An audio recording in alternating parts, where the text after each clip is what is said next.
এখন আমরা জিয়া উদ্যানে ঈদের আনন্দে সবাই জিয়া উদ্যানে আছে। হাজারো মানুষ জিয়া উদ্যানে এখন দেখেন। এ ময়ূরম কই? আরে এটি খাইতে না বলো।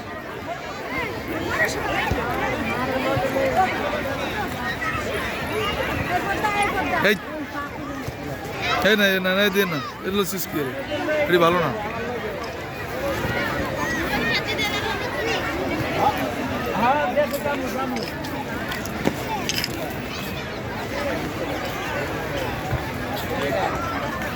আমরা দেখতেছি এখন ঈদের আনন্দে সবাই জিয়া উদ্যানে চলে যাচ্ছে এবং খুবই চমৎকার জায়গা।